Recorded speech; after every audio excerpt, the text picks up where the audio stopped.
आदरणीय सभापति जी, आज जो नॉर्थ ईस्ट को लेकर सवाल उठाते हैं, उन्होंने नॉर्थ ईस्ट को अपने हाल पर छोड़ के रखा था, क्योंकि उनकी जो चुनावी हिसाब किताब होता है, नॉर्थ ईस्ट से इतनी ही लोकसभा की सीटें हैं, क्या उससे राजनीति में फर्क पड़ता है?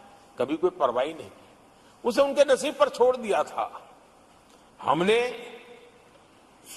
नॉर्थ ईस्ट को आज देश के विकास का एक सशक्त इंजन बनाने की और ताकत से लगे हुए। नॉर्थ ईस्ट पूर्वी एशिया के साथ ट्रेड, टूरिज्म और कल्चरल कनेक्टिविटी उसका गेटवे बन रहा है। और ये जो कहते हैं ना 21वीं सदी भारत की सदी, उसमें ये इनिशिएटिव बहुत बड़ा रोल प्ले करने वाला है, ये हमें स्वीकार करना होगा। आदरणीय सभापति जी, हमने नॉर्थ ईस्ट में गत 5 वर्ष में जो काम किया है, और अगर पुराने कांग्रेस के हिसाब से साथ उसको अगर तुलना कर दी जाए, हमने जितना काम 5 साल में किया है, इतना अगर उनको करना होता ना, तो कम से कम 20 साल लग जाते, एक पीढ़ी और चली जाती। हमने इतना तेजी से काम किया है। आज नॉर्थ ईस्ट की कनेक्टिविटी उसके विकास का मूलभूत आधार है, उसको हमने प्राथमिकता दी है। और आज भूतकाल के सारे इंफ्रास्ट्रक्चर से कई गुना आगे हम निकल चुके हैं और हमने उसको करके दिखाए हैं।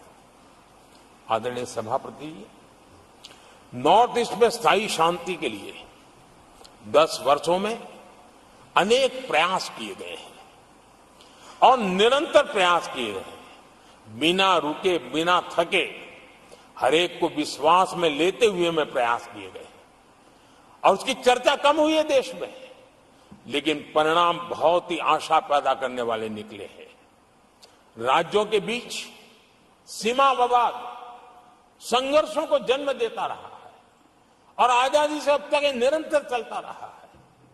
हमने राज्यों को साथ बिठा करके सहमति के साथ जितने सीमा विवाद खत्म कर सकते हैं, एक के बाद एक अकॉर्ड करते करते जा रहे हैं। रिकॉर्डेड है, सहमति की रिकॉर्ड है, और उसके लिए जो सीमाओं में किसी को उधर जाना है, किसी को यहां आना है, कहीं रेखा यहां बनाने, कहीं रेखा वहां, वो सारे काम कर चुके हैं। आदरणीय सभापति जी, ये नॉर्थ ईस्ट की बहुत बड़ी सेवा है। हिंसा से जुड़े संगठन, जो हथियारबंद गिरोह थे, जो वहां लड़ाई लड़ते रहते थे, अंडरग्राउंड के लड़ाई लड़ते थे, हर व्यवस्था को चुनौती देते थे, हर काउंटर ग्रुप को चुनौती देते थे, खून खराबा होता रहता था। आज उनको साथ लेकर के स्थायी समझौते हो रहे हैं, शस्त्र सरेंडर हो रहे हैं। जो गंभीर गुनाहों के अंदर हैं, वो जेल जाने के लिए तैयार हो रहे हैं, अदालत को फेस करने के लिए तैयार हो रहे हैं।